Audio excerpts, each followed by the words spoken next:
Mathematics is a branch which is closely associated with science, with which you can solve problems, etc.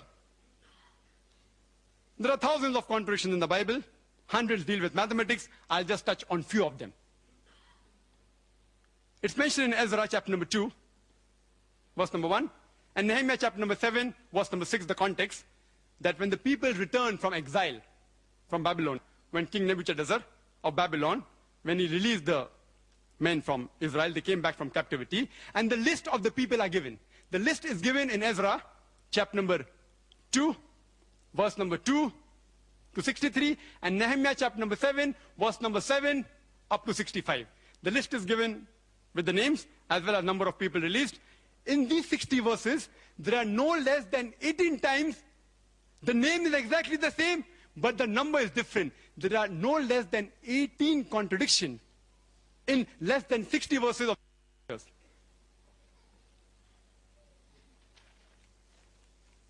This is the list. I don't have time to run through the list. There are no less than 18 different contradictions in less than 60 verses. Further, it's mentioned in Ezra, chapter number 2, verse number 64, that the total congregation, if you add up, it comes to 42,360. And if you read in Nehemiah chapter number 7, verse number 66, they also the total is the same, 42,360. But if you add up all these verses, which I had to do my homework, this is the list. This is the list of Ezra. This is the list of Nehemiah. Ezra chapter number 2, Nehemiah chapter number 7. If you add up, I had to do my homework.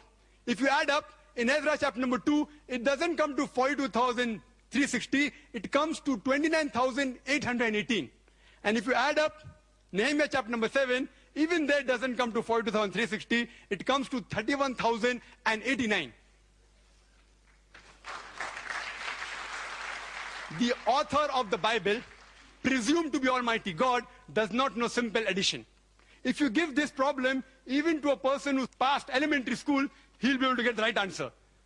If you add up all the 60 verses, it's so easy. Almighty God didn't know adding knows billah, if we presume that this is the word of God. Further, if we read in Ezra chapter number 2, verse number 65, it says there were 200 singing men and women. Nehemiah chapter number 7, verse 67, there were 245 singing men and women. Were they 200 or were there 245 singing men and women? Context is the same, a mathematical contradiction.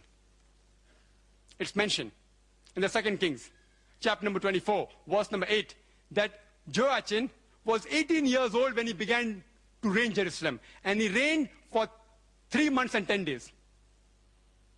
2 Chronicles, chapter number 36, verse number 9 says that Joachim was 8 years old when he began to reign, and he reigned for 3 months, 10 days. Was Joachim 18 years when he began to reign, or was he 8 years old? Did he reign for 3 months, or did he reign for 3 months, 10 days?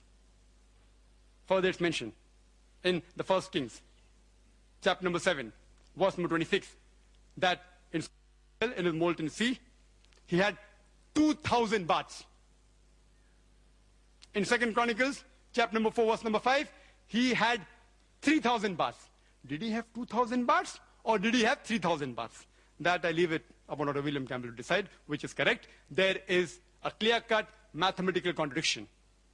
Furthermore, it's mentioned in the 1 Kings, chapter number 15, verse number 33, that Baasha, he died in the 26th year of reign of Asa. And 2 Chronicles, chapter number 16, verse number 1 says that Baasha invaded Judah in the 36th year of the reign of Asa. How can Baasha invade 10 years after his death? It's unscientific. To make it easier for Dr. William Campbell to answer to the points I have raised, I'll just mention it in brief. The points that I mentioned. The first point was that the creation of the earth and the heaven, the universe, was in 624 days. Light was there before the source of light. Point number 2. 3. Day came into existence before creation of earth. Point number 4. Earth came into existence before sun. Point number 5. Vegetation came into existence before sunlight. Point number 6. Light of the moon is its own light. Point number 7. The earth, will it perish or will it abide forever? Point number 8. The earth has got pillars. Point number 9. The heavens have got pillars. Point number 10. God said you can have all plants and all vegetation, including the poisonous plants. Point number 11.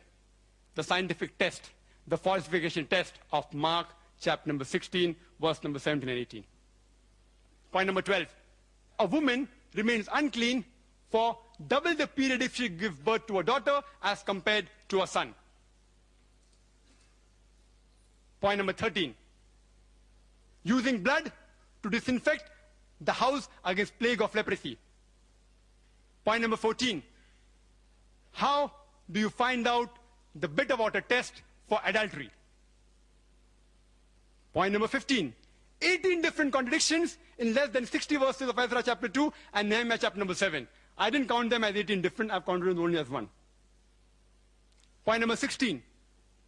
The total is different in both the chapters. Point number 17. Are there 200 singing men and women, or are there 245 singing men and women? Point number 18.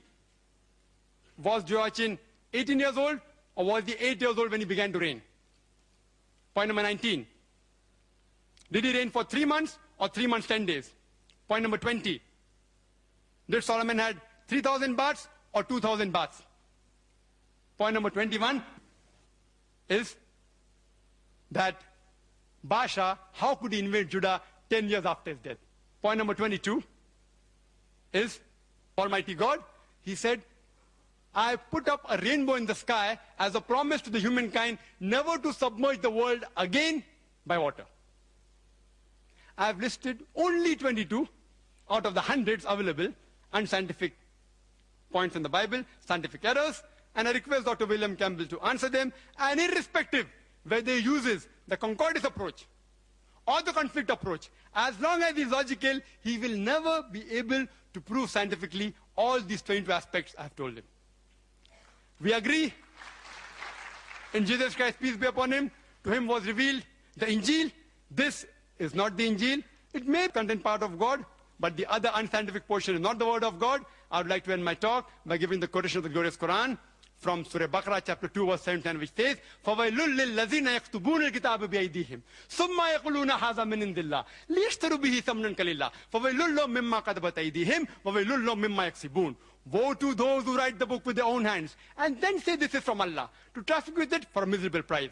Woe to those for what they write, woe to those for what they earn. Wa akhiru da'wana alhamdulillahi rabbil alameen.